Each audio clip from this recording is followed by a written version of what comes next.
नमस्कार दोस्तों, एक बार फिर से आपका स्वागत है। आज हम व्यक्तिगत भिन्नता के ऊपर दूसरे पार्ट के बारे में हम जानेंगे। बहुत ही इंपॉर्टेंट एमसीक्यू है। आपको अगर बाल विकास को कवर करना है, चाइल्ड डेवलपमेंट को अगर आपको कवर करना है, तो आपको जितने अधिक से अधिक आप एमसीक्यू लगा सकते हैं लगाइए।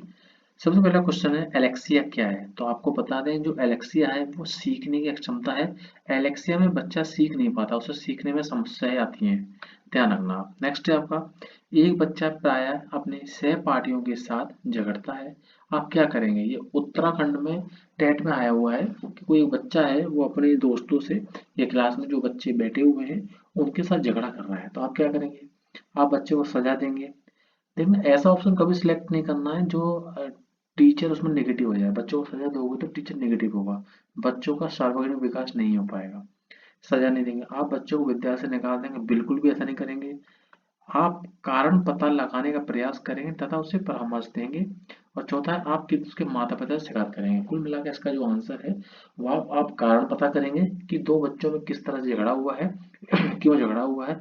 झगड़ा होने के बाद फिर उन दोनों बच्चों को अच्छे से बिठाएंगे, समझाएंगे, उन्हें एक तरह से परामर्श देंगे कि बेटा ऐसा नहीं करना चाहिए, अगर इसने ऐसा किया तो आप ये ऐसा कर लीजिए। इस तरह उसको समझाया जाएगा, उसको परामर्श दिया जाएगा। नेक्स्ट है, प्रतिभाशाली बालक कौन होता है? तो तीव्र और आसानी से सीखने वाले, हाँ होते हैं भैया। और तीव्र आसान, ठीक है, जो सुनते या पढ़ते हैं बिना रटे कंठस्थ कर लेते हैं। और चौथा, वस्तु चिंतन करते हैं। लास्ट है, कम समय में ही अभिप्रेरणा का अनुसरण कर लेते हैं। यानी कि वो क्या करते हैं, तीव्र तो होते ही हैं, लेकिन प्रतिभाशाली बालक भी होते हैं कि कम समय में अभिप्रेरणा का अनुसरण कर देते हैं। इस तरह से आप इसका ध्यान रखिए। तीव्र आसानी से सीखते हैं, जो सुनते हैं पढ़ते हैं बिना रटे कंठस्थ कर लेते हैं। लास्ट है, कम समय में ही अभिप्रेरणा का अनुसरण करते हैं। नेक्स्ट है आपका, आप देखते हैं कि एक छात्र बुद्धिमान है। आप वह जैसे अधिक प्रगति कर सके उस तरह उसे अनुप्रेरित करेंगे, याद रखें। नेक्स्ट है आपका, बाल अपराधियों की आयु होती है, बाल अपराधियों की आयु होती है 18 वर्ष से कम। नेक्स्ट है, ब्रेल लिपि से किसको पढ़ाया जाता है? जो अंधे लोग होते हैं, जो आंखों से नहीं देख सकते हैं, उनको ब्रेल लिपि से पढ़ाया जाता है। नेक्स्ट है, जिन बालकों की शिक्षण उपलब्धि अपनी आयु के अन्य बालकों से निम्न रहती है, वो पिछड़े बालक कहलाते हैं। मान लीजिए कोई व्यक्ति 10 साल का है, लेकिन वो उसके साइड पार्टी भी 10 साल के हैं, लेकिन 10 साल का बालक अपने साथ के बालक के साथ नहीं कॉम्पिटिशन कर पा रहा, तो उसे पिछड़ा बालक कहेंगे। नेक्स्ट है, एक बालक जो गणित के अतिरिक्त अन्य विषयों में सामान्य है, जबकि गणित में बहुत निम्न उपलब्धि रखता है। ऐसे बालक को निम्न में से किस श्रेणी में रखा जा सकता है? तो ये पिछड़े बालक की श्रेणी में आसानी से उसको रखा जा सकता है। नेक्स्ट बात करें, क्वेश्चन 9 लिखा है, इनमें से कौन सा कृत्य बाल अपराध नहीं है? देखो, नशा करना बाल अपराध है। कक्षा में नींद निकालना नहीं। कक्षा से भाग जाना बाल अपराध है। झूठ बोलना बाल अपराध है। कक्षा में नींद आ रही है तो वो एक ऐसा प्रेरक है, अर्जित प्रेरक है, तो नींद तो आ सकती है, इसमें अपराध की कौन सी बात है? तो कक्षा में नींद आना। नेक्स्ट है, एक 12 वर्षीय बालक की मानसिक आयु 10 वर्ष है। और 12 वर्ष का की 12 वार्षिक बालक की मानसिक आयु 10 वर्ष है, यानी कि उसके दिमाग तो 12 वर्ष का है, लेकिन वो 10 मानसिक आयु 10 वर्ष है। तो एक 12 वर्षीय बालक कि मानसिक आयु 10 वर्ष है। एक्चुअल मतलब कि कोई बच्चा 12 साल का है, लेकिन उसका जो बौद्धिक स्तर है, जो मानसिक स्तर है, वो 10 वर्ष ही है। इसका मतलब वो कैसा बुद्धि होगा? मंद बुद्धि होगा। नेक्स्ट है, निम्न में से कौन सा औपचारिक कृत्य के अंतर्गत आता है? तो जुआ खेलना औपचारिक कृत्य के अंदर आता है। नेक्स्ट है आपका, एक बालक संगीत की अद्वितीय प्रतिभा का धनी है, उसके लिए निम्न में से कौन सी श्रेणी सर्वश्रेष्ठ है? विशिष्ट। एक बालक संगीत की अद्वितीय प्रतिभा का धनी है, उसके लिए विशिष्ट श्रेणी सर्वश्रेष्ठ है। नेक्स्ट है, निम्न में से कौन सा विकल्प उपलब्धि में व्यक्तिगत भिन्नता का प्रतीक नहीं है? तो लिंग में भिन्नता का प्रतीक नहीं है। नेक्स्ट है, एक बालक अनुपयोगी वस्तुओं से सुंदर पेंटिंग बनाता है। अनुपयोगी वस्तु जिसका कोई उपयोग ही नहीं हो रहा, मतलब सुंदर पेंटिंग बना देता है, वो कैसा बालक होगा? वो सृजनशीलता बालक होगा। नेक्स्ट है, एक बालक अनुपयोगी प्लास्टिक थैलियों से कलात्मक वस्तु बनाता है या दर्शाता है, तो वो कैसा बालक होगा? सृजनशीलता बालक होगा। नेक्स्ट है, एक बालक सामान्य वस्तु के नए नए उपयोग करता है, वो भी सृजनशीलता बालक होगा। नेक्स्ट है, एक बालक असंभव प्रतीत होने वाली कल्पना करता है, यह संकेत है कि उसमें कैसी है, क्रिएटिविटी है यानी सृजनशीलता है।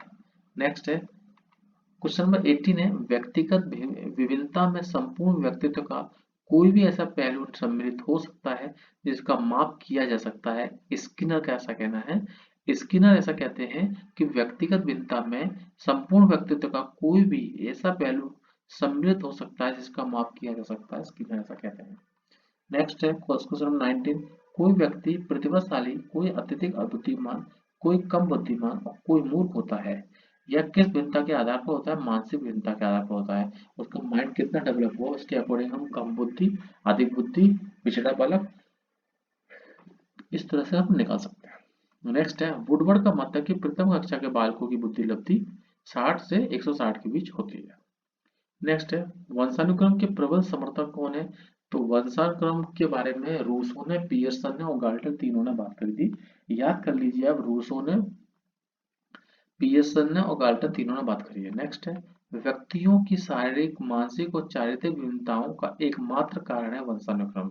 यानी कि व्यक्ति का जो शारीरिक जैसे डेवलपमेंट कर रहे हैं वो शरीर से, मानसिक कर रहे हैं और उसका चरित्र का जो निर्माण होता है वो वंशानुक्रम यानी हेरिडिटरी फीचर के ऊपर डिपेंड करता है।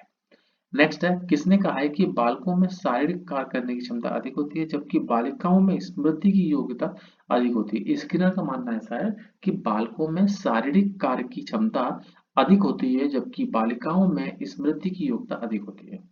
नेक्स्ट बात करते हैं कक्षा में छात्रों की कितनी संख्या होने पर शिक्षक के लिए उनसे व्यक्तिगत संपर्क स्थापित करना असंभव है, तो 40 से 50 के बीच में उसका होना चाहिए। नेक्स्ट है मनोवैज्ञानिकों का मत है कि कक्षा के छात्रों की संख्या लगभग होनी चाहिए 20। नेक्स्ट है आपका असामान्य बालकों की पहचान की जा सकती है शारीरिक जांच करके, बुद्धि परीक्षा द्वारा और समाज मिति के द्वारा भी जांच की जा सकती है। नेक्स्ट है आपका विकलांग बालकों के लिए विद्यालय होना चाहिए आवासीय। अगर विकलांग बालक है तो उनके लिए जो विद्यालय है वहां पर हॉस्टल वगैरह होना चाहिए, उसके बेस पर ही उन्हें सुविधाएं मिल पाएंगी और वो पढ़ सकेंगे। नेक्स्ट है प्रतिभाशाली छात्र अपराधी कब बन जाता है, अवसरों की प्रतिकूलता होने पर, यानी निराश होने पर अपराधी बना, स्वप्न दर्शन हो तो पीढ़ियों का अंतर पड़ जाएगा, नहीं, अवसर की अगर प्रतिकूलता है तो उसमें प्रतिभाशाली बालक अपराधी बनने की श्रेणी में पहुंच जाता है, ऐसा ध्यान रखिएगा। क्वेश्चन 1929 वह बालक जो व्यवहार से सामाजिक प्रतिमानों से विचलित हो जाता है अपराधी बालक कहलाता है। नेक्स्ट है चक्षुहीनता का सामान्य कारण है दुर्घटना एवं चोट है। नेक्स्ट है सृजनशील बालक के शिक्षण हेतु अधिक प्रभावी होगा उद्देश्य आधारित अध्ययन के अवसर देना। सृजनशील बालक के शिक्षण हेतु अधिक प्रभावी होगा उद्देश्य आधारित अध्ययन के अवसर। नेक्स्ट है आपका सृजनात्मकता का अर्थ है सामाजिक संदर्भ में नए अर्थ लगाना, सामाजिक संदर्भ में नए अर्थ लगाना। नेक्स्ट है पिछड़े बालक धीरे धीरे सीखने वाले छात्रों का आईक्यू होता है अथवा पिछड़े बालकों की बुद्धि लब्धि होती है 80 से 90 के बीच। नेक्स्ट है 34 नंबर असामान्य बालकों को अधिकाधिक लाभ पहुंचाने की दृष्टि से उनका प्रकरण अध्ययन करना चाहिए, यानी कि केस स्टडी। असामान्य बालकों को अधिक से अधिक अगर हमें लाभ पहुंचाना है, जो पिछड़े बालक है, मंद बुद्धि है, जड़ बुद्धि है, वो नॉर्मल नहीं है, एवरेज से कम है, उन बालकों को अधिक से अधिक लाभ मिल सके उसके लिए उनको उनकी केस स्टडी होनी चाहिए। नेक्स्ट है डिक्रोली विधि के जो जनक है वो हीली ने डिक्रोली विधि के जनक के बारे में बात की है। नेक्स्ट है दृष्टिहीन बालकों की शिक्षा व्यवस्था होनी चाहिए कैसी, ब्रेल पद्धति के विद्यालयों में, यानी कि जो अंधे बच्चे हैं उन्हें जो विद्यालय मिलने चाहिए वो ब्रेल पद्धति के विद्यालयों में मिलने चाहिए। नेक्स्ट है आपका साधारण श्रवण श्रवण दोष वाले छात्र को कक्षा में बिठाना चाहिए अध्यापक के समय। साधारण सुनने में दोष है, सुन नहीं पा रहा है वो, तो उसको दूर ना बिठा के, लास्ट बेंच पर ना बिठा के प्रिंसिपल टीचर के पास में जो बेंच है उसके पास उसको बिठाना चाहिए। नेक्स्ट है वाग दोष ग्रसित बालक जिसमें तुतलाना, हकलाना, अशुद्ध उच्चारण आदि दोष मिलते हैं को दूर किया जा सकता है। तो कैसे दूर किया जा सकता है, तो अच्छा अभ्यास, पूरा अच्छा अभ्यास कराएंगे तो इन चीजों को दूर किया जा सकता है। 39 में लिखा है किस वर्ग की आईक्यू वाले छात्रों के प्राय अपराधी बन जाने का खतरा रहता है, तो 55 से 75 के बीच में जिनका आईक्यू होता है तो उनका खतरा बन जाता है। नेक्स्ट है प्रतिभाशाली बालकों के लिए एक विद्यालय ज्ञान प्रबोधिनी स्थित है, कहाँ पर, पूना में स्थित है। नेक्स्ट है आपके बाल अपराधियों के लक्षण होते हैं कैसे, ये औसत शारीरिक संरचना वाले, गठीले, शक्तिशाली तथा निर्भीक होते हैं। नेक्स्ट है आपका बौद्धिक दृष्टि से असामान्य बालक नहीं है क्या, दृष्टि दोष वाला बालक, दृष्टि दोष वाला बालक है तो बौद्धिक दृष्टि से वह समान बालक नहीं है। नेक्स्ट है आपका राष्ट्र स्तर पर भारत सरकार ने राष्ट्रीय मानसिक विकलांग संस्थान हैदराबाद में स्थापित किया 1984 में। नेक्स्ट है अंधे बालकों की शिक्षा दी जानी चाहिए ब्रेल पद्धति द्वारा।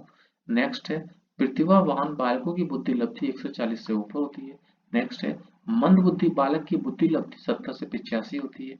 नेक्स्ट है समस्यात्मक बालक जिसमें चोरी करने की आदत है का उपचार एकांत में समझाना हो सकता है।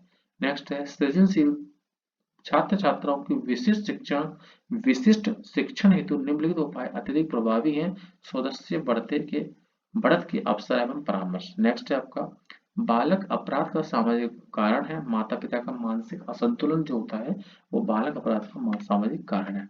अंतिम क्वेश्चन है व्यक्तिगत समस्या वाले बालक में लक्षण देखने को मिलते हैं अत्यधिक संकोच करना, वे अत्यधिक संकोच करते हैं। दोस्तों वीडियो अच्छे से देख लीजिए। जय हिंद, जय भारत, नमस्कार दोस्तों।